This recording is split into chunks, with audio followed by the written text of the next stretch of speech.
Let me tell you something that'll save you more money than any stock tip I could ever give you. After raising 8 children, I've discovered a truth that makes psychologists uncomfortable and parents furious. You can't teach temperament. Nature beats nurture, and it's not even close. You can spend decades lecturing your kids about patience, thrift, and discipline. But if the wiring isn't there, you might as well be teaching a cat about delayed gratification. Some people are born with the temperament for wealth. Others are born to go broke, no matter how much you try to save them. And the difference has almost nothing to do with education. I've watched this pattern my entire life. You meet a woman, 95 years old, wearing a coat older than most hedge fund managers. She's quietly sitting on 4,000 Berkshire A shares, over $2 billion, give or take. But she still clips coupons, still buys generic cereal, still lives in the same house she bought 50 years ago. People like that didn't need a finance class. They came pre-installed with discipline, like computers come with operating systems. Meanwhile, you'll see their grandchildren, the second or third generation, wandering around with diamond watches and vintage cars, thinking they're sophisticated because they can afford old jewelry. They're not sophisticated. They're just spending the prudence of someone long dead. That's the darkly funny thing about capitalism. It rewards good genes just as much as it rewards good judgment. And sometimes it punishes both if you hand them to idiots. Look at the Vanderbilt family, one of the richest dynasties in American history. By the time the family held its first reunion in 1973, not one of the 120 descendants was a millionaire. Not one. That's what happens when discipline dies with its creator. People love to believe they can train themselves into rationality. They read a few books, listen to podcasts about money mindset, and suddenly think they're the next Warren Buffett. That's not how this works. Rationality isn't a seminar you attend once. It's a habit, and a brutally difficult one at that. You don't learn it. You have to become it. And most people never do. They can quote you the definition of compounding interest, but they still buy lottery tickets. They can explain opportunity cost in economic theory, but they can't skip buying the latest iPhone. Human nature beats logic in the short run every single time. And the short run is where most people live their entire lives. When people ask me, Charlie, what's the secret to building wealth? I usually tell them, don't be stupid. But the real answer is more uncomfortable than that. Most people can't help being stupid when it comes to money. They're hardwired for immediate gratification. The idea of waiting 10 years for a payoff makes them physically uncomfortable. It literally makes them itch. And Wall Street knows this better than anyone. That's why they sell action, not results. They package excitement as opportunity. They make you feel like you're missing out if you're not constantly doing something. Meanwhile, that old lady with the threadbare coat keeps compounding quietly in the corner. She's boring as hell, but she wins. You can't teach that kind of temperament. Well, you can only recognize it when you see it and protect it like the rare thing it is. That's what Warren and I built Berkshire Hathaway around. We designed it specifically for people who think long-term by nature, not by instruction. Our shareholders aren't day traders. They're the kind of people who'd rather watch paint dry than chase the latest bubble.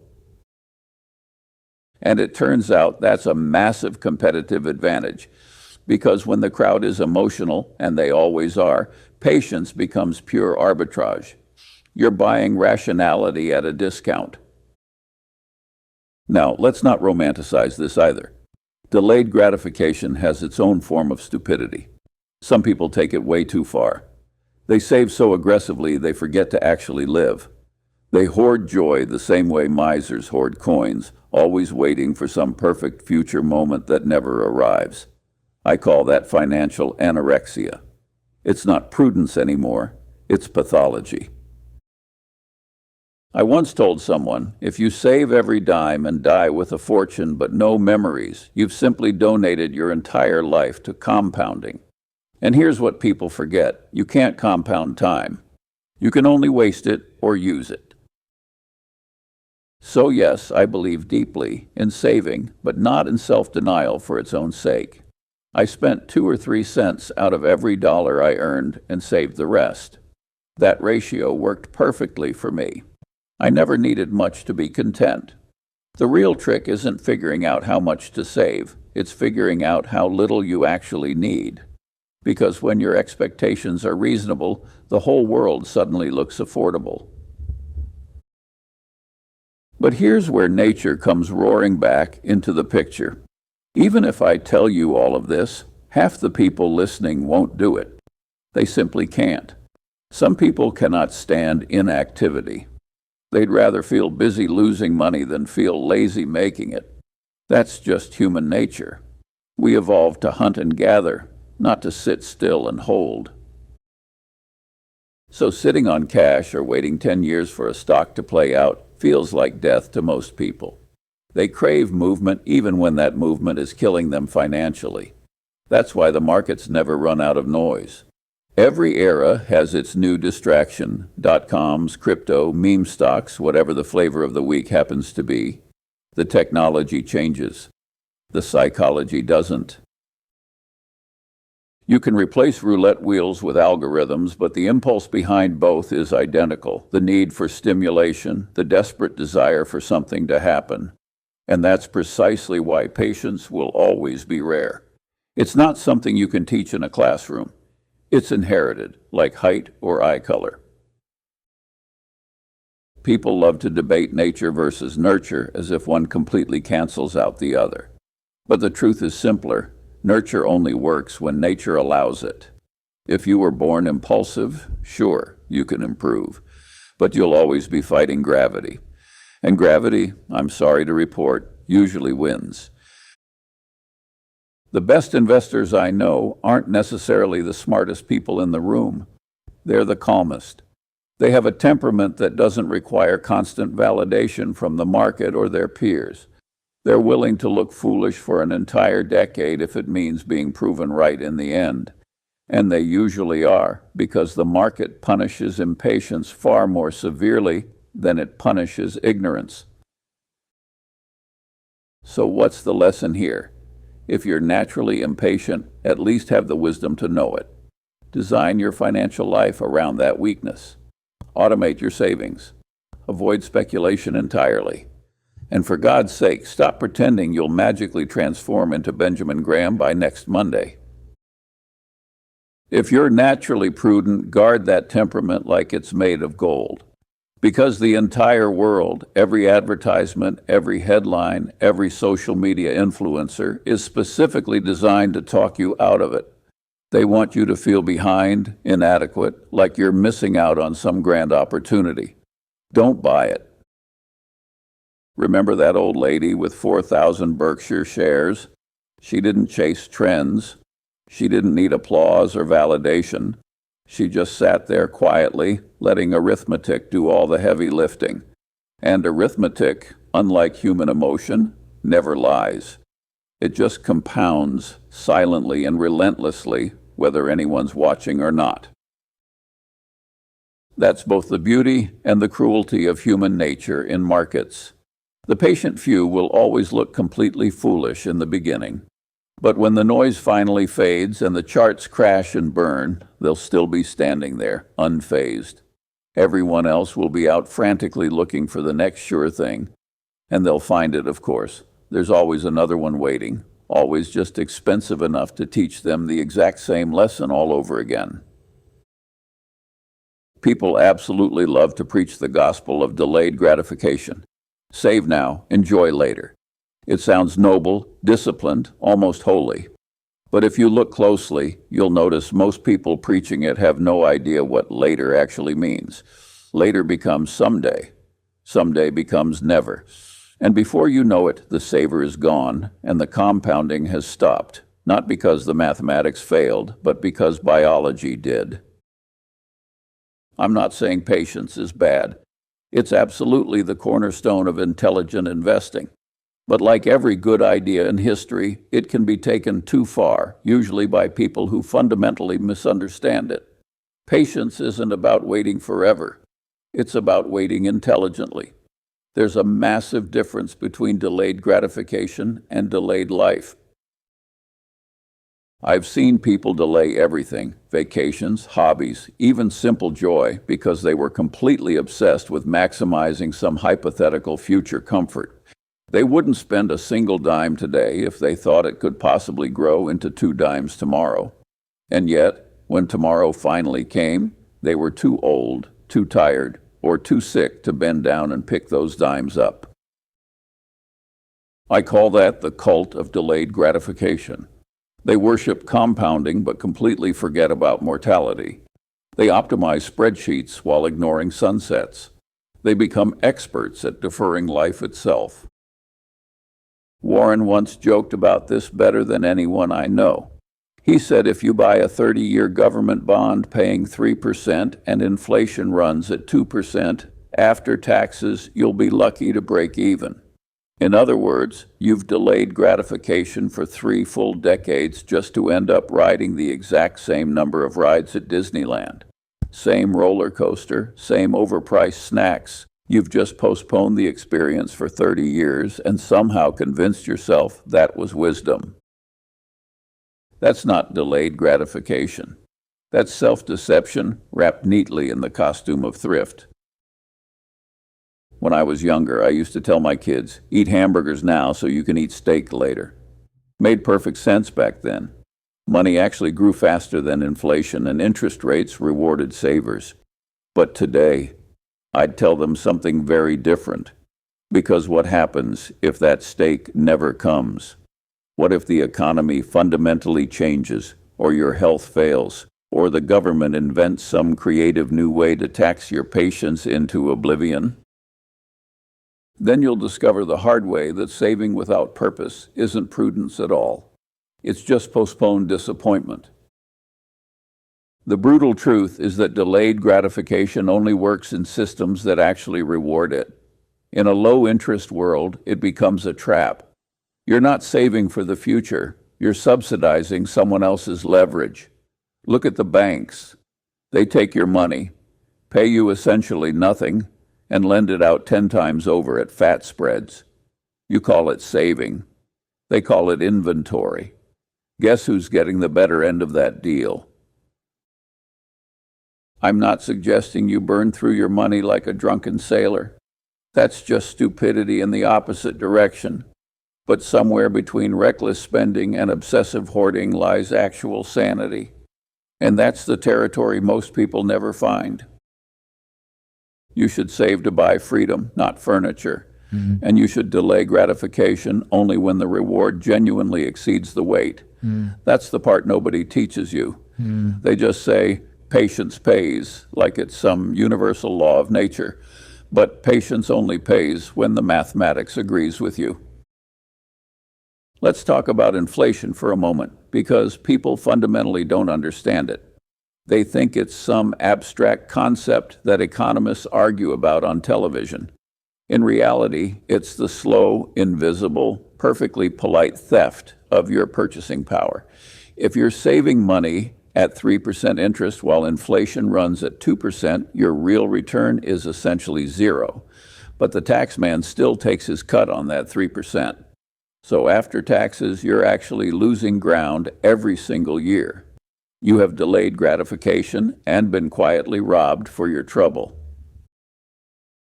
That's why I've always believed in rational delay, not moral delay. Saving isn't a virtue if it earns you nothing in real terms. It's not virtuous to store cash in a system specifically designed to punish savers. It's just naive. If you're going to delay gratification, do it for something that actually compounds in reality, not just on spreadsheets. Invest in productive assets, not government promises. Buy businesses that generate cash, not bonds that guarantee poverty. That's how you preserve both your money and your sanity. The human mind has this weird bias toward purity. We think if something is good, then more of it must automatically be better. So a little patience is good, Therefore, endless patience must be divine. That's how you end up with people who refuse to enjoy life until their portfolio hits some completely arbitrary number, $5 million, $10 million, whatever magical figure they think will finally make them feel safe. Here's the problem with that thinking. Once they actually get there, they just move the goalpost further out. They're addicted to someday. And someday is the single most dangerous word in the entire language of money because it steals today in tiny, rational, almost admirable increments. When I talk about rational living, people sometimes mistakenly assume I mean joyless living. That's completely wrong. I enjoy a good meal, a smart conversation, and a quiet afternoon as much as anyone. I just enjoy them within reason. I don't delay gratification to the point of complete absurdity. I don't pretend I'll have infinite tomorrows because I've buried enough friends to know with absolute certainty that tomorrows are finite. The goal isn't to die rich. It's to live wisely. And living wisely often means knowing when enough is actually enough. One of the funniest paradoxes in human behavior is that people think happiness is somewhere out there in the future, just waiting for them to finally arrive. But happiness is much more like interest. It only compounds when you reinvest it regularly. If you defer it indefinitely, it expires unused. So yes, absolutely save for the future, but also buy the damn ice cream once in a while. Take your kids to the movies. Sit quietly with your spouse instead of reading yet another financial forecast that'll be wrong anyway. That's not indulgence, that's maintenance. You're preserving something far more valuable than money, perspective. So when people talk glowingly about delayed gratification, remember this: it's not a moral commandment handed down from heaven. It's a tool, useful in moderation, deadly in excess. The right kind of delay builds genuine freedom. Well, the wrong kind just builds regret. And most people can't tell the difference until it's far too late to matter. If you save money only to die with it untouched, you've completely misunderstood the assignment. If you spend money only to impress people who don't think about you, you've failed it entirely. But if you can delay gratification just long enough to make compounding work while still living a genuinely meaningful life, you've beaten the system. That balance is extraordinarily rare. But then again, so is wisdom. And as I've said 1,000 times before, if you can't be brilliant, at least be rational. I used to tell my family with complete confidence, we'll eat hamburgers now so we can eat steak later. That sounded smart, responsible, like the voice of discipline speaking clearly over the noise of temptation. But here's the problem nobody warns you about. Sometimes that steak never actually comes. You save, you defer, you sacrifice little pleasures for the promise of bigger ones down the road. And then the future shows up late, half empty, and overtaxed. You wait 30 years for that perfect celebration dinner, only to discover the restaurant's been closed for a decade. Delayed gratification works beautifully in theory. In reality, it collides head-on with the one variable everyone conveniently forgets: time itself. Time compounds too, just like money. But it compounds in the opposite direction. You get weaker, not stronger. You have less energy, not more. Your curiosity naturally shrinks, your health inevitably declines, and suddenly all those things you were carefully saving for don't feel worth doing anymore. So yes, you might finally afford the steak, but now you've also got the cholesterol diagnosis and the cardiologist bill to go with it. I've seen this tragedy play out countless times. Hard-working people, thrifty to the bone, always saying, someday we'll travel, someday we'll upgrade, someday we'll celebrate. Then one of them dies unexpectedly, and the other ends up sitting alone in a paid-off house with plenty of money but absolutely no meaning left. That's not a victory. That's a cautionary tale we should all pay attention to. Now, don't misunderstand me here. I'm not preaching recklessness or telling you to blow your savings on nonsense. I'm preaching perspective. The point isn't to waste money stupidly. It's to actually use it before it becomes functionally useless to you. There's a specific window in life when experiences still taste vivid, when joy actually registers clearly in your nervous system. Miss that window, and no amount of compounded wealth will pry it back open.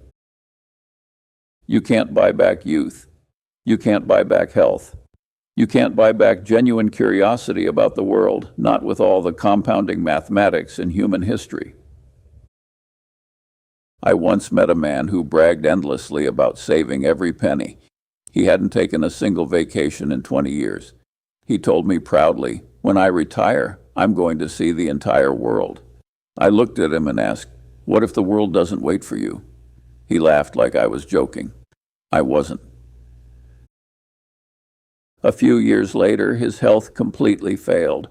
All that money sitting in accounts and no ability whatsoever to spend it the way he'd meticulously planned. That's when I started seriously rethinking my own hamburgers today, steak tomorrow philosophy. Because I realized something crucial. Sometimes a hamburger eaten with good company today is genuinely worth more than a steak eaten alone 30 years later. Modern culture absolutely loves the illusion of postponement. We think life is some neat sequence of checkpoints. Study now, earn later, save now, enjoy later, retire, and then, finally, truly live. But what if by the time you get there, you've completely forgotten what living actually feels like? What if you've trained yourself so thoroughly out of joy that pleasure starts registering as guilt? It happens far more often than you'd think. People practice self-denial for so long they forget the art of satisfaction entirely. They've mastered the habit of sacrifice but lost the ability to actually enjoy what they've built. That's the genuinely dark side of delayed gratification. It can turn rational restraint into emotional starvation. My rule has always been dead simple: spend less than you earn. But the second rule is just as important, and most people miss it completely. Don't make a religion out of saving. Money is a tool, nothing more. It's supposed to enhance life, not replace it. And tools are completely useless if you never actually pick them up. Some people act like their bank account is a moral scoreboard. They genuinely believe that saving more makes them better human beings. It doesn't. It just makes them tighter, more anxious people. You can absolutely be prudent without being joyless. In fact, real prudence includes knowing exactly when to spend and on what. There's a specific reason I talk so much about rationality. Rationality isn't about saying no to everything all the time. It's about understanding why you say no, and just as importantly, when to say yes. If you've done the mathematics, if you've genuinely secured your future, and if your joy today won't bankrupt your tomorrow, then for God's sake, say yes once in a while. Buy the book. Take the trip. Order the good wine occasionally. You're not a monk. You're a human being. Just make absolutely sure you're buying experiences, not ego. One genuinely enriches you. The other just decorates your stupidity with expensive props. You know what most people fundamentally misunderstand about me? They think I became rich because I worshipped frugality like some kind of deity. That's wrong. I became rich because I deeply respected frugality, but I also clearly understood its natural limits. Frugality builds capital efficiently, absolutely. But perspective keeps you sane. And sanity, I can assure you from 9 decades of observation, is worth far more than an extra percentage point of investment return. I've personally seen billionaires who couldn't enjoy a simple meal unless they were actively calculating its cost per calorie efficiency in their heads. They'd rather optimize dinner than actually taste it. That's not intelligence operating. That's a mental disorder armed with a spreadsheet. If you're saving every dime purely out of fear, you're not investing in your future. You're hoarding. And hoarding is just another flavor of deep insecurity. The market doesn't particularly punish it, but life eventually does. Because life has a nasty habit of cashing in your time while you're still waiting patiently for the yield. One of the wisest things Warren ever said, and I agree entirely, is this: if you're not happy with $50,000, you won't be happy with 50 million either. That's not philosophy or poetry. That's arithmetic applied to human psychology. Because happiness doesn't scale linearly with wealth. Security increases, absolutely. But contentment plateaus shockingly early. You reach a point where additional money doesn't buy additional meaning. After that threshold, it's just keeping score in a game nobody's really watching. So maybe the real question isn't, should I delay gratification? Maybe it's, what's actually worth delaying it for? If it's a genuinely compounding business opportunity, absolutely delay. If it's an investment that grows measurably in value, definitely wait. But if it's just another symbol, a car, a number on a screen, a future dinner you statistically might never eat, maybe not. Because here's the harshest truth I can share: the world is absolutely full of people waiting for their metaphorical steak while slowly dying of boredom in the meantime. They never realize that the smartest way to enjoy life is exactly the same way you should invest, incrementally. A little discipline here, a little joy there, and a whole lot of perspective holding it together. If you spend wisely and deliberately, you don't need to wait decades for some grand steak dinner. You already have the feast, just in smaller, more frequent portions, spread intelligently across an entire lifetime. And that, my friend, is precisely how you beat both poverty and regret simultaneously. I've always believed firmly in saving. I just never believed in worshiping it. There's a critical difference between being prudent and being pathological about money. And most people, when they talk enthusiastically about financial discipline, have absolutely no idea where that line actually is. They think saving every possible dime is automatically a virtue. I think it's a disease if you do it without any rational purpose behind it. In my early years, I lived very simply. I spent 2 or 3 cents out of every dollar I earned and saved the rest. That was enough for me. It kept me solvent, sane, and genuinely comfortable. But notice something important here. I didn't save every single penny. I wasn't trying to die as the richest corpse in the cemetery. That's a game for fools with calculators. The point of money isn't endless accumulation, it's utility. You save to buy independence, not deprivation. Frugality makes a wonderful servant, but a terrible master. The moment you start measuring your entire life in discount percentages, you've completely lost the plot. I once knew a man who bragged about reusing his tea bags 3 times. 3. He said it with genuine pride, as if he'd unlocked some secret pathway to wealth. That man wasn't rich. He was trapped in a mental prison of his own construction. He'd turned basic thrift into performance theater and deprivation into his entire identity. If you need a spreadsheet to justify buying an ice cream cone, you're not frugal anymore. You're neurotic. People forget that frugality, like intelligent investing, works best when it's rational rather than emotional. If you systematically cut every single joy out of your life just to save a few bucks, you've made the exact same mistake as the person who spends every dollar chasing momentary pleasure. You've just chosen a different form of stupidity. The spender dies broke. The miser dies alone and miserable. Neither one actually lived well. Now I completely understand why people go overboard with saving. They're scared, often with good reason.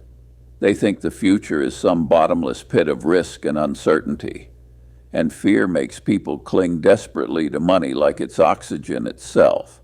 But fear isn't a financial strategy, it's just anxiety with a budget attached. The real goal isn't to avoid spending entirely, it's to spend intelligently. If money can genuinely buy you peace of mind, time, or health, that's an excellent trade. If it just buys you status symbols, noise, or envy from strangers, that's a terrible one.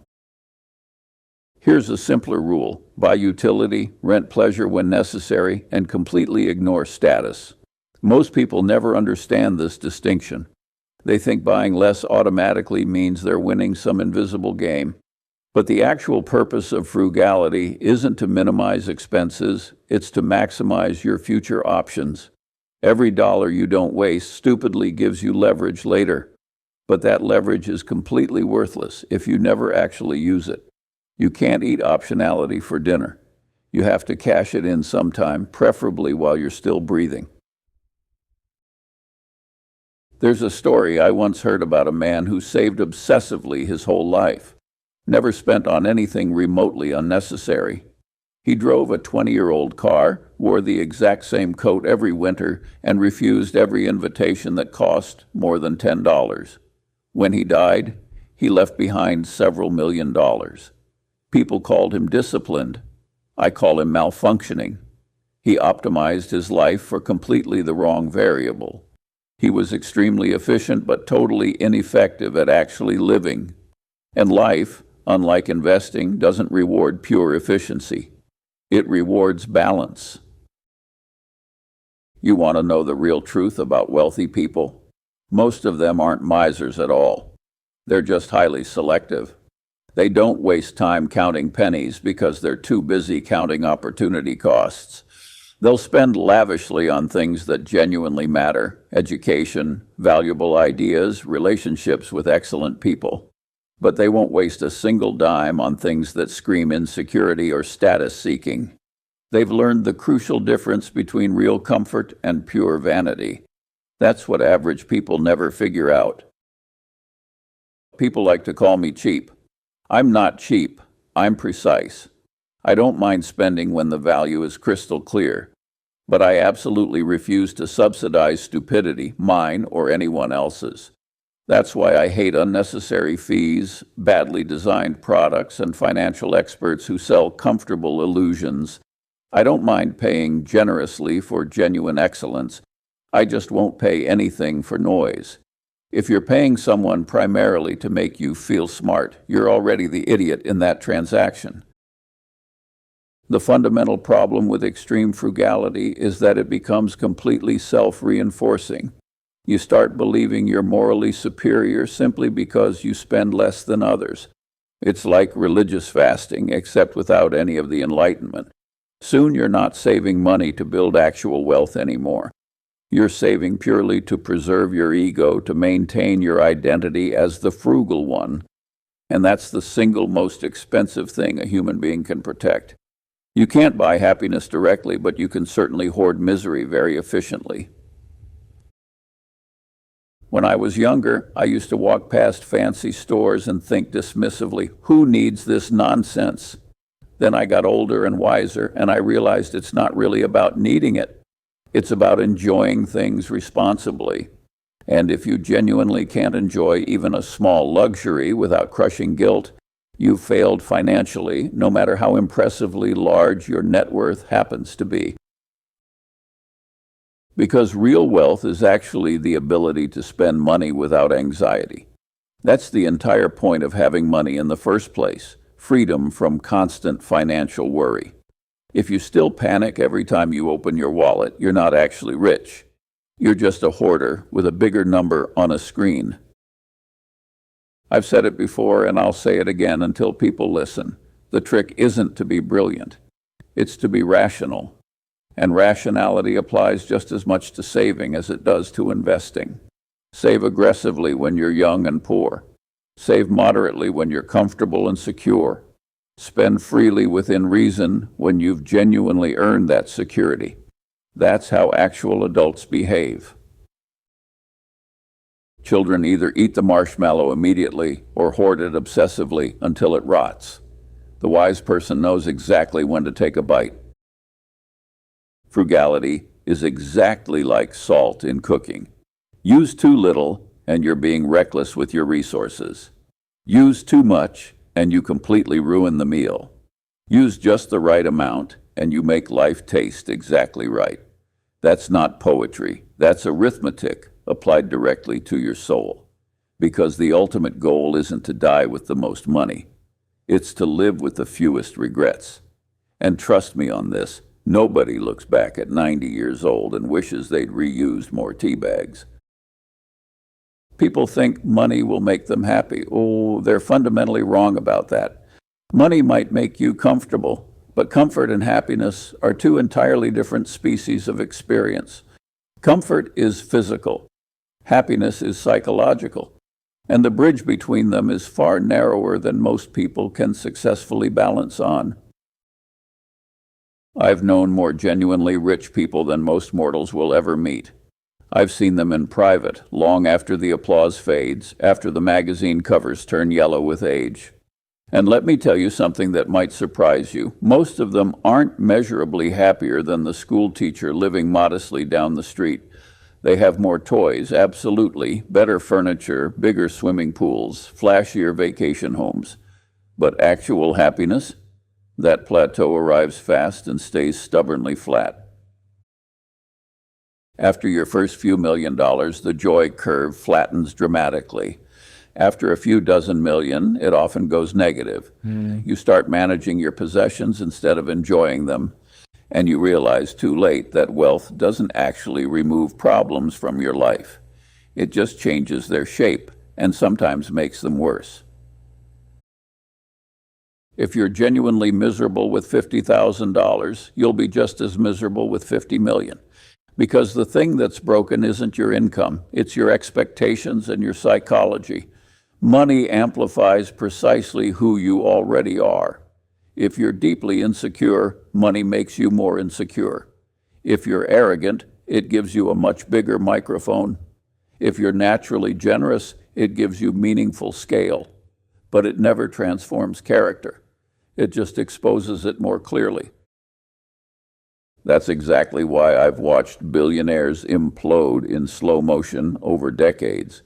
They genuinely thought money was the cure for their unhappiness. Turns out it was just an accelerant for their existing problems. When you have too much money, you actually start inventing problems to fill the void. The private jet isn't fast enough anymore. The personal chef supposedly overcooked the caviar. The art collection looks tired and needs refreshing. I call that the disease of abundance, a peculiar condition where boredom masquerades convincingly as dissatisfaction. You keep frantically upgrading your lifestyle because you've completely forgotten how to upgrade your mind. And that's the real tragedy of success. You win the game everyone's playing, but the victory feels mysteriously hollow because you've confused achievement with fulfillment. Happiness doesn't scale with money. Security does. Those are completely different equations, and people constantly confuse them. Security means you don't have to worry about rent, food, or medical bills. That's worth a tremendous amount, far more than people appreciate when they have it. But beyond that basic threshold, additional wealth is just scorekeeping. I've seen people who literally own private islands still envy their neighbors' slightly larger yachts. Envy, by the way, is the absolute dumbest of the 7 deadly sins, because it's the only one you can't even enjoy. You can't feel good about envying someone. You just rot slowly from the inside while pretending outwardly that you're winning. Let me tell you something most people desperately don't want to hear. The pursuit of happiness is completely overrated. You don't chase happiness like some butterfly in a field. You cultivate it deliberately, like a garden. And you cultivate it by carefully aligning your expectations with reality, not with fantasy or advertising. The world isn't designed to make you happy. It's specifically designed to keep you chasing the next thing endlessly. And if you don't set your own boundaries very clearly, marketing departments will gleefully set them for you. They'll convince you that happiness comes in shiny new packaging every 6 months and that you're just one more upgrade away from feeling finally completely whole.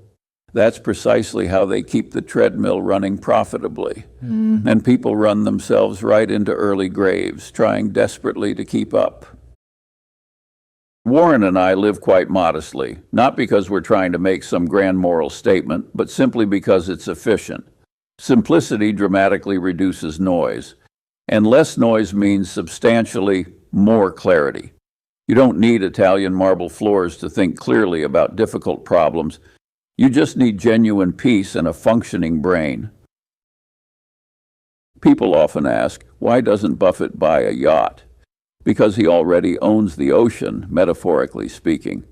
When you truly understand value at a deep level, you stop needing expensive symbols to prove anything. There's an old saying, money can't buy happiness, but it can rent it for a while and at a very high cost. The real trouble is once you start renting happiness, you need constant renewals. The new car smell inevitably fades. The exotic vacation ends. The applause stops. And you're right back to zero emotionally. That's because happiness derived purely from consumption is a subscription model. It charges you endlessly, and the price always rises over time. Real happiness, on the other hand, compounds naturally. It comes from genuine competence, clear purpose, and relationships that aren't transactional. Those are boring words to most people. That's exactly why most people never find them. I remember once being asked by an eager young investor, "Mr. Munger, when did you first feel rich?" I told him honestly, when I stopped needing anything. He looked genuinely disappointed, probably expecting some specific dollar figure. But that's the truth. The day your desires shrink naturally to match your reality, you've won the only game that actually matters. Because the real secret to happiness isn't accumulation, it's elimination. Eliminate envy completely. Eliminate constant comparison. Eliminate the persistent illusion that more will somehow fix less. Do that successfully and you'll sleep better at night. And paradoxically, you'll probably make better investment decisions too, because anxiety destroys judgment faster than anything. Happiness for me personally comes from clarity, from knowing with certainty what actually matters. And what genuinely matters is rarely on sale anywhere. It's time, health, and peace of mind. Everything else is just set dressing for the stage. You can own every luxury in the world and still be completely bankrupt in peace. Or you can live simply, think clearly, and be richer than 99% of humanity without needing anyone's validation. Well, that's not a motivational slogan. That's arithmetic again, because satisfaction, just like compounding interest, works silently and slowly until one day you wake up and suddenly realize you already have everything you genuinely need. The world will keep shouting loudly that happiness is something you can buy, chase, or post about on social media. Ignore all of it. Happiness is subtraction, not addition. Remove the noise. Remove the envy. Remove the illusion that you're somehow missing out. And you'll discover what all those frantic billionaires are still searching for, a quiet mind that doesn't constantly need proof of its own worth. So yes, money is genuinely useful. It can buy freedom, options, and security. But happiness? That's strictly a do-it-yourself project. And if you can't build it with what you have right now, trust me, another zero in your net worth won't suddenly make you any better at it. Berkshire Hathaway is a peculiar place, and I say that with considerable pride. We don't have layers of bureaucracy. We don't have committees endlessly voting on obvious nonsense. We don't have memos bouncing around offices to make slow people look busy. We just think, act decisively, and get things done. Warren and I built Berkshire deliberately to be different. Different from Wall Street's circus, different from corporate America's theater, different from the epidemic of short-term thinking that ruins most good ideas before they even hatch. We weren't trying to be rebels or iconoclasts. We were just trying to be sane. And in a world addicted to complexity, basic sanity looks genuinely radical. People always ask, what's the Berkshire secret? There isn't one. We just avoid stupidity longer than most people can stay disciplined. We don't chase quarterly numbers. We don't hold board meetings to discuss completely irrelevant trivia. We don't issue press releases to brag about decisions that should be obviously correct. Our philosophy is boring by design, and that's precisely why it works so well. Most corporations operate like medieval royal courts. Everyone desperately wants to look important. They speak in deliberate jargon, hide behind committees, and avoid accountability like it's contagious. That's exactly why nothing substantive ever gets done. At Berkshire, there's simply no room for that nonsense. There's no strategic synergy committee, no innovation department. If you want something done, you pick up the phone, talk to Warren, and use your brain. No PowerPoint presentations, no buzzwords, no consultants charging $500,000 to tell you what common sense already knows. People think our simplicity is accidental. It's not. It's carefully engineered. We built Berkshire on the fundamental assumption that bureaucracy systematically destroys performance, and time has proven us right repeatedly.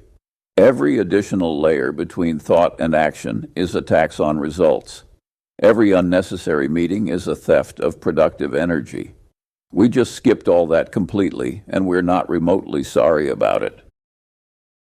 If you walk into Berkshire's headquarters in Omaha, you'll notice something strange immediately.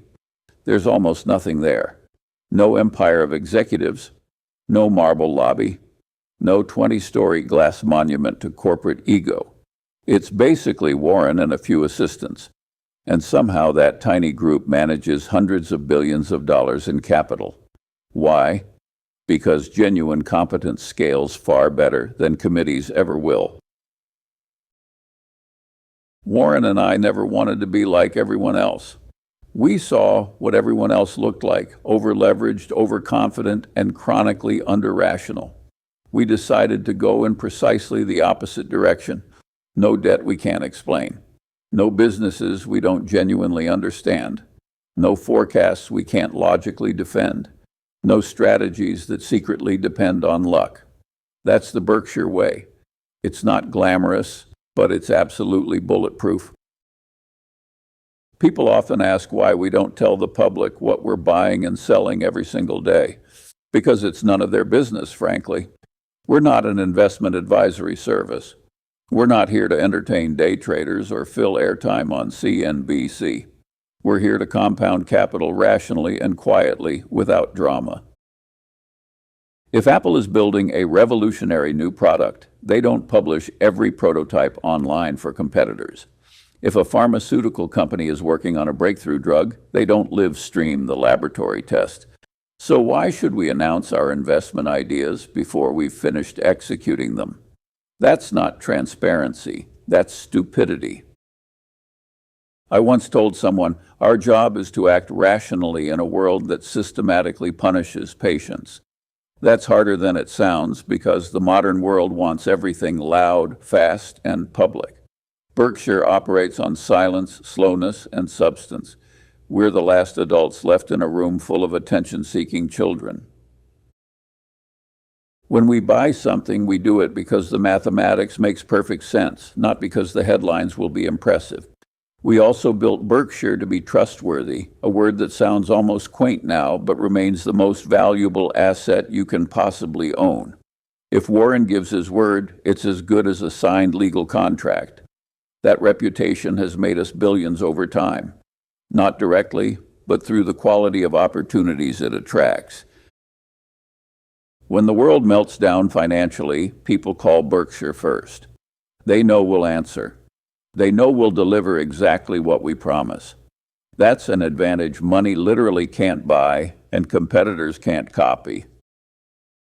Some years back, Warren got a call on a Friday evening. By Sunday, he'd committed $10 billion. No lawyers involved, no committees, no endless approvals. And everyone involved knew with certainty the deal was rock solid. That kind of speed isn't recklessness, it's preparation.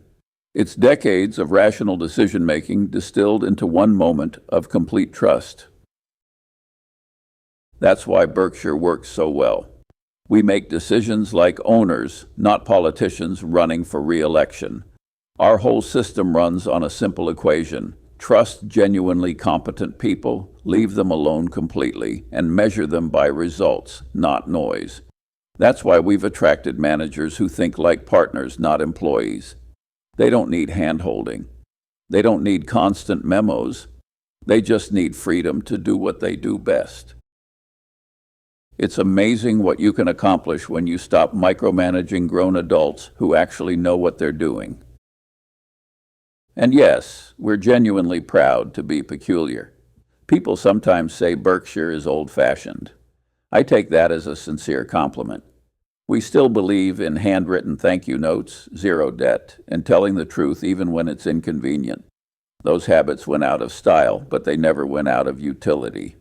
While others are frantically optimizing for the next quarter, we're patiently optimizing for the next generation. That's why our shareholders sleep well at night, and so do we.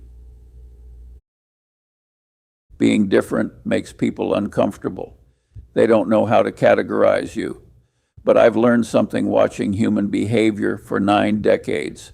If you want average results, just copy everyone else. If you want extraordinary results, learn to be misunderstood for a very long time. That's Berkshire in one sentence. We'd rather be proven right later than popular right now. And that's a policy that will never go out of business. Reputation is one of those assets that doesn't show up on any balance sheet, but ultimately decides whether you survive the next storm. Most people don't understand this at all. They chase quarterly profits, publicity, or whatever Wall Street happens to be worshiping this week, and completely forget the only capital that can't be borrowed: credibility. At Berkshire, we treat reputation like oxygen. You don't think about it consciously every second, but if it disappears, you die instantly. Warren and I have spent decades building that invisible asset. It didn't come from fancy branding, public relations campaigns, or virtue signaling. It came from the simplest, hardest thing in business: doing exactly what you said you would do every single time. That's our secret, and it's shocking how rare it actually is. Most corporations have values written beautifully on a plaque somewhere: integrity, transparency, teamwork, you know the standard list. They read like a Hallmark card written by corporate lawyers. Then those exact same companies manipulate earnings, exaggerate results, and pay bonuses for short-term stupidity. They don't have values. They have slogans. At Berkshire, our values aren't written on any wall. They're baked directly into contracts and, more importantly, into our actual behavior. When the world is falling apart, people call Berkshire first. They don't call us because we're cheap. They call us because they trust completely that we'll do what we say when we say it, without drama or excuses. That trust has made us billions over time, not because we try to monetize integrity like some asset, but because it naturally attracts the right kind of opportunities. In business, reputation works exactly like compound interest. You don't see it growing day to day. But over decades, it becomes unstoppable. One good decision reinforces another, and soon people assume correctly that you won't behave like a jackass. That assumption is worth more than any marketing campaign money can buy. Warren once said, "It takes 20 years to build a reputation and 5 minutes to ruin it." He was being generous. Some people can ruin theirs in 5 seconds flat. Most of them do it for ego. They want to look smart, aggressive, or innovative in the moment. So they cut corners, exaggerate numbers, or chase a deal they don't fully understand. They trade long-term trust for short-term applause. It's a catastrophically bad trade. I've never met anyone smart enough to make it twice. At Berkshire, our reputation allows us to do things that would take other companies months or even years. Someone can call on a Friday night, and by Sunday we've committed $10 billion. No lawyers, no circus, no committee meetings. Why? Because when Berkshire says yes, that's a binding contract. That's the kind of reputation money can't buy and competitors can't copy. It's not built on marketing. It's built on mathematics, memory, and moral consistency. And in a chaotic world, that kind of reliability becomes absolutely priceless. You want to know what reputation really is? It's a stored version of your past behavior. It's how the world prices your word. If you've spent a lifetime keeping promises, the market will give you credit even before you speak. If you've spent a lifetime breaking them, no amount of charm or talent will save you. In finance, that's called risk premium. In life, it's called consequence. I've seen this pattern in business after business. The ones that blow up spectacularly are rarely the ones with bad mathematics. They're the ones with bad ethics. They confuse cleverness with integrity and assume they can cheat the system indefinitely. But the system always catches up eventually. Markets are like mirrors. Everyone's true reflection shows up eventually, and some people really don't like what they see. Reputation, when managed well, also acts as a powerful filter. It attracts exactly the partners you want and repels the ones you don't. We don't deal with people we don't trust, no matter how attractive the deal looks on paper. If someone lies to us once, they're disqualified for life. Not because we're moral crusaders, but because dishonesty is a permanent business risk. A liar doesn't lie selectively, they lie habitually. And betting against human nature is the fastest way to lose money. That's why we keep Berkshire so simple. We only work with people who don't need constant babysitting. We give them freedom because they've earned it, and they protect that freedom fiercely because they know what it's worth. It's a self-reinforcing system of trust. No need for endless oversight or corporate theater. Just intelligent adults doing what they said they'd do. That's how you build an empire without a bureaucracy. In the modern era, reputation has become dangerously fragile. One stupid tweet, one viral headline, and people can lose what took them decades to earn. But that's only half the story. The other half is this. If your character is genuinely consistent, you can survive any temporary nonsense. A strong reputation is like a moat around a castle. It protects you when the world loses its mind. And lately, the world's been losing it quite a lot. Most people dramatically underestimate how valuable it is to be trusted immediately. It saves time, friction, and negotiation. It's the difference between being called for a deal and waiting for an invitation that never comes. Every time we've acted honorably, the dividends have been exponential, not just financially, but psychologically. It's easier to sleep when you don't have to remember what you lied about. Warren and I never set out to be good guys. We set out to be rational guys. And it just so happens that rationality practiced long enough looks remarkably like virtue. Because doing the right thing isn't just morally sound, it's economically efficient. It saves you from lawsuits, headaches, and reputational bankruptcy. And it creates an invisible flywheel of trust that spins profitably for decades. So if you want a real competitive advantage, forget about the fancy titles, the innovation labs, or the PR stunts. Build a reputation that makes people relax when they hear your name. It's slow, unglamorous work, and most people won't bother. That's exactly why it still pays so well. You can steal ideas, money, or even talented people, but you can't counterfeit integrity. It has to be earned the long way, one honest decision at a time. Reputation isn't a brand you can buy. It's the residue of character. And in the long run, that residue compounds faster than capital ever will. That's the Berkshire way, and the only way worth following. I've said it before, and I'll say it again. When the world goes to hell in a handbasket, you want to be in the right company. And I don't say that as poetry. I say it as arithmetic. Because when panic sets in hard, mathematics becomes morality, and most people fail both spectacularly. At Berkshire, we've spent decades preparing for the day everyone else loses their minds. We don't know exactly when it's coming. We just know with certainty it will. History absolutely guarantees it. Markets swing between just two emotions, greed and fear. We simply choose to remain sober while everyone else is drunk. That alone has made us rich. People like to think financial crises are rare, once-in-a-generation events. They're not. They're just spaced out enough for each generation to believe foolishly that it's different this time. 1929, 1973, 2008, and whatever nonsense the future will inevitably cook up next. It's always the same story, with slightly new costumes: overconfidence, excessive leverage, stupidity, repeat. Yeah, the script never changes, only the actors do. Berkshire's secret weapon isn't luck or genius, it's liquidity and composure. When everyone else is selling in absolute terror, we have cash and the courage to use it.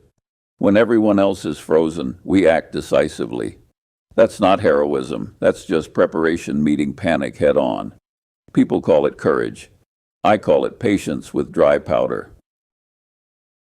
During the Great Recession, when companies were collapsing faster than journalists could spell bankruptcy, Berkshire didn't flinch once.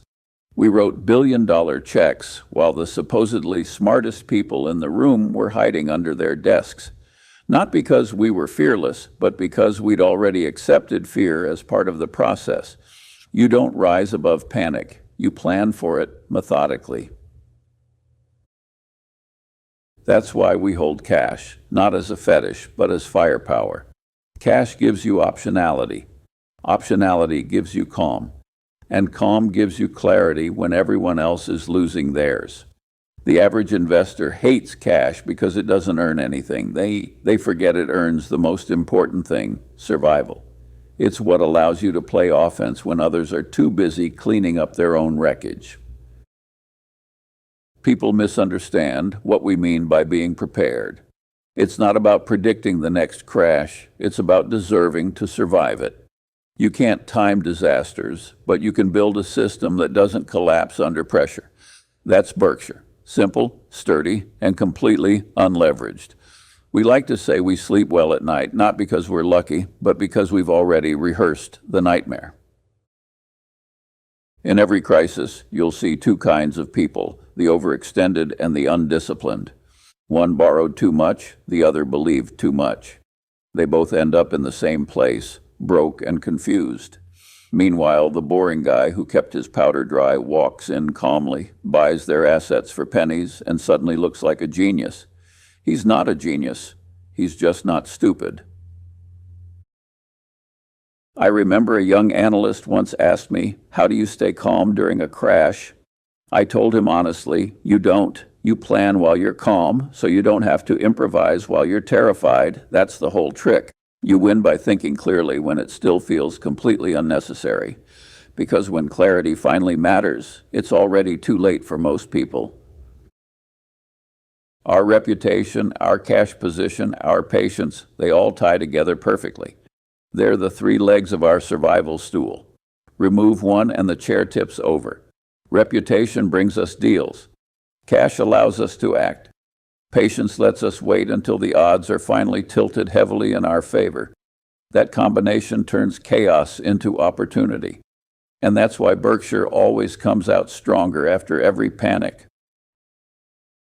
The truth is, panic reveals character faster than prosperity ever will. When the tide goes out, you find out who's been swimming naked, and in some cases, who's been stealing the swimsuits too. Every time there's a market frenzy, people act like the laws of gravity have been permanently repealed. And every single time, gravity wins. Markets reward discipline and punish delusion. It just takes time for the punishment to be served. During 1973, I watched investors sell wonderful companies at half their value simply because they were scared. They weren't thinking, they were reacting. Fear does that. It compresses IQ faster than alcohol. The irony is those moments of collective stupidity are precisely when the biggest fortunes are made, by the people who aren't participating in the hysteria. That's what we train for, to sit still while the world hyperventilates. It's not glamorous, but it's profitable. And here's the paradox everyone claims to understand. Everyone says they'll be brave when the market crashes. They won't.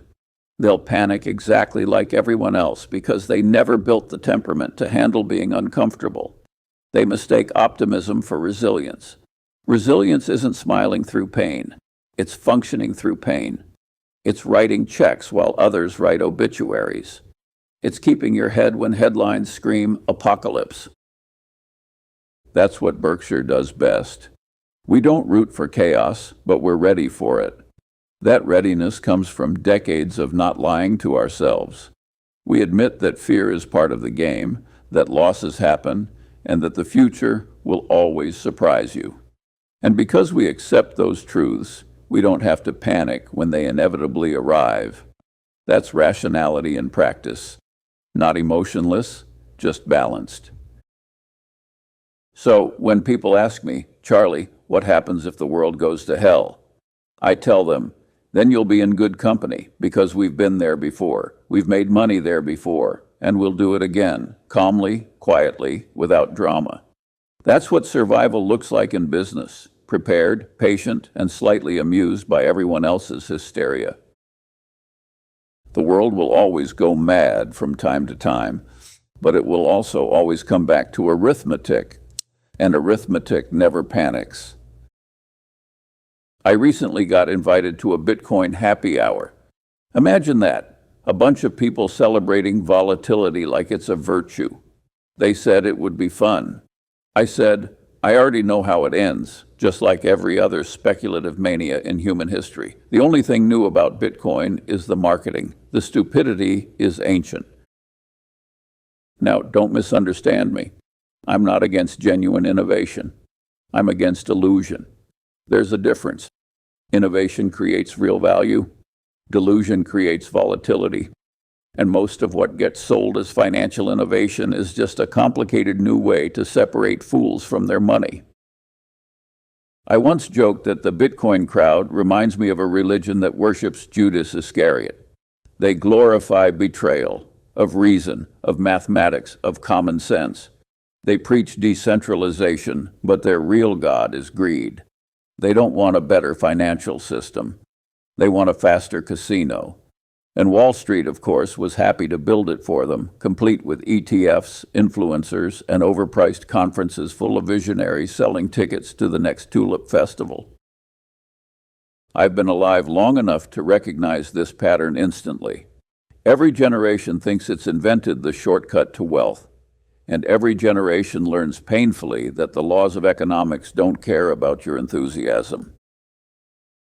In 1952, on my honeymoon, I stopped in Las Vegas.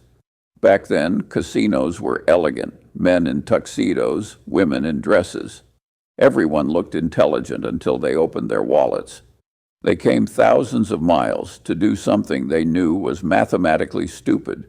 They weren't stupid in theory, they were stupid in practice.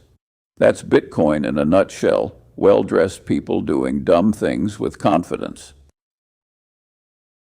The human brain loves the idea of something for nothing. We evolved to chase quick rewards, not slow ones. That's why people gamble, speculate, and trade digital nonsense at 2 in the morning. They call it investing, but it's not investing. It's entertainment with worse odds. Investing is buying productive assets that generate cash over time. Speculating is buying hope and calling it technology. If you don't know the difference, the market will teach it to you expensively.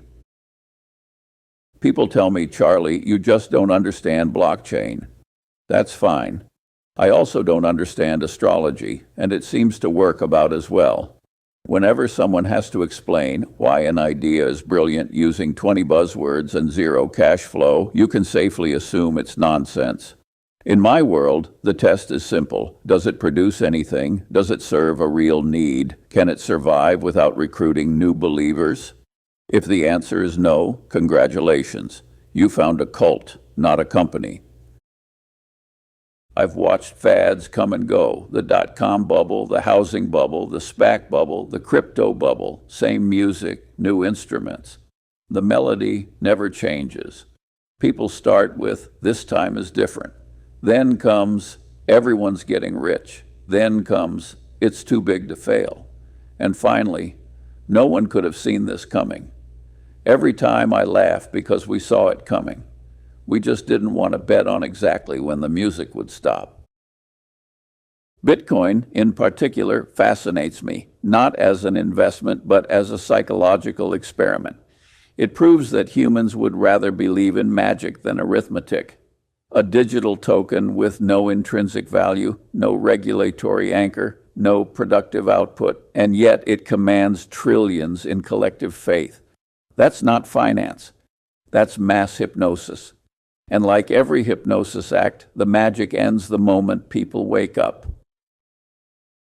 I'm old enough to remember when speculation was a dirty word. Now it's a business model. We've financialized dopamine. Every time your phone pings with a price alert, it's a slot machine disguised as progress. And make no mistake, the house always wins. The exchanges, the promoters, the platforms, they all make money whether you do or not. You are the product. You just don't realize it until the music stops. People ask me, but Charlie, what if you're wrong? What if Bitcoin really changes the world? Then I'll happily admit it from the comfort of my portfolio full of productive businesses that generate cash while others chase illusions. You don't have to swing at every pitch in life, especially not the ones thrown by carnival barkers in digital costumes. The goal isn't to be trendy, it's to be solvent. There's a deep irony here. Bitcoin was supposed to be a rebellion against the system, and yet it became the system's favorite distraction. While people were busy trading imaginary coins, the real businesses, the ones that actually make, sell, and build things, quietly got richer. That's how capitalism always wins. It rewards the doers while the dreamers argue about definitions. I often say that the biggest risk to your wealth isn't inflation, taxation, or regulation. It's stupidity, especially your own. And Bitcoin, in my view, is stupidity weaponized by marketing. A shiny object designed to make you forget that value, in the end, must be earned, not minted. Earned through discipline, patience, and rational behavior, all the things speculators find boring. So when someone tells you they're a crypto millionaire, smile politely, congratulate them, then wait. Time is the great audit, and it never misses a fraud.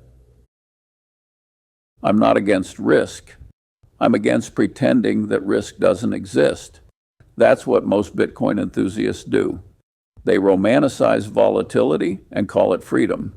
But freedom without understanding is just chaos.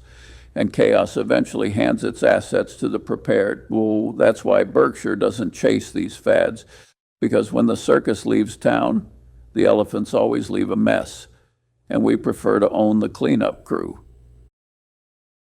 So no, I'm not attending the Bitcoin happy hour. I already know what they're celebrating, the illusion of intelligence. And I've seen enough of those parties to know exactly how they end, with a hangover paid for with real money. After 9 decades on this planet, I've learned something that should be obvious but isn't. The goal isn't to be rich. The goal is to stay rational long enough to live well. Because wealth without sense is just delayed misery. And sense without some joy isn't worth living for. That balance between discipline and delight is where real intelligence hides. People often assume I lived a life of sacrifice, that I denied pleasure to chase compounding. They're wrong. I didn't sacrifice, I optimized. I enjoyed life within reason. I let compounding do the heavy lifting so I didn't have to live in constant anxiety. That's the part most people miss. Rational living isn't about being joyless. It's about building a life where joy doesn't bankrupt you. Some people live like they'll never die. Others live like they're dying tomorrow. Both are fools. The first never enjoys what they've earned. The second never earns what they enjoy. Wisdom lives somewhere in the middle, where prudence funds freedom and freedom doesn't destroy prudence. When you think rationally long enough, you stop asking, how can I have more? You start asking, what do I actually need? And the answers get smaller. You stop buying things to impress people who don't think about you. You stop confusing comfort with happiness. You stop mistaking motion for progress. You realize peace is the highest yield investment of them all. Warren and I never set out to build a monument. We just wanted independence, the ability to live and think on our own terms. That was our definition of wealth, freedom from nonsense. And if you look at Berkshire today, that's still what it is, a monument to independence. We don't bow to Wall Street. We don't follow fads. And we don't care what the crowd thinks because the crowd, more often than not, is completely insane. I've seen it all, the booms, the busts, the bubbles, the geniuses who turn out to be lunatics. Every few years, someone promises a new way to get rich faster. And every few years, arithmetic quietly kills the fantasy. You'd think people would learn. They don't. Human nature doesn't update with each software version. So if you want to win, don't try to outsmart everyone. Just outlast their stupidity. That's how rational joy actually works. You stay sane long enough to watch everyone else self-destruct. Happiness, in my view, isn't about excitement. It's about absence, the absence of envy, fear, and regret. It's a quiet mind, not a noisy bank account. It's the ability to look at your life and say honestly, I didn't trade peace for prestige. And the funny thing is, once you stop needing constant stimulation, life becomes genuinely more stimulating. You start noticing how rich a simple day can be. A walk, a good book, a problem worth solving, a person worth keeping. That's the real compounding. I've often said, if you can't be brilliant, be rational. But here's the secret. Rationality isn't cold. It's compassionate, especially toward yourself. It forgives mistakes quickly. It laughs at failure. It saves its energy for things that actually matter. I've seen people torture themselves chasing perfection. They want every decision to be flawless, every investment to be brilliant. That's not rationality. That's ego wearing a tie. A rational person aims for consistency, not perfection. They know that avoiding stupidity beats seeking genius every time. And they understand that joy, like profit, is a byproduct of good process. You can't manufacture it directly. You can't live forever, so you might as well live intelligently. And intelligent living means understanding trade-offs. Everything you say yes to means saying no to something else, so you might as well choose carefully. Say yes to work that teaches you something valuable. Say yes to people who tell you the truth. Say yes to habits that compound positively. Say no to envy, noise, and fake urgency. That's not philosophy. That's maintenance. It keeps your mental engine from overheating. You want to know the real irony? All the things that make life genuinely meaningful don't require brilliance, just restraint, patience, gratitude, reliability, a sense of humor. These traits are boring, so people overlook them. But they're what keep you from blowing yourself up financially and emotionally. I call that rational joy, the happiness that comes from not being an idiot for long periods of time. You'll never see that phrase on a motivational poster. It doesn't sell books, but it works. Rational joy means being content without being complacent, disciplined without being dull, generous without being gullible. It's the middle path between excess and fear, and it's the only one that scales with age. When I was younger, I thought success would feel like victory. It doesn't. It feels like relief. Relief from surviving your own mistakes long enough to see the world prove you right. And if you've done that with your integrity intact, you've already won. People think legacy is about buildings and headlines. I think it's about habits that outlive you. If you've taught someone to think clearly, to save wisely, to stay calm in chaos, you've done more good than most politicians and gurus combined. Because clear thinking spreads quietly, but it compounds loudly, just like capital. That's the legacy I care about. And I hope a few people carry it forward, not to worship me or Warren, but to learn from our mistakes faster than we did. So if there's one lesson from all of this, from the saving, the spending, the crises, and the Bitcoin clowns, it's this: be rational long enough to deserve a peaceful life. Not a flashy one, not a perfect one, a peaceful one. Because in the end, peace is what money was supposed to buy you all along. And if you can reach that point, congratulations. You've mastered the only game that actually matters.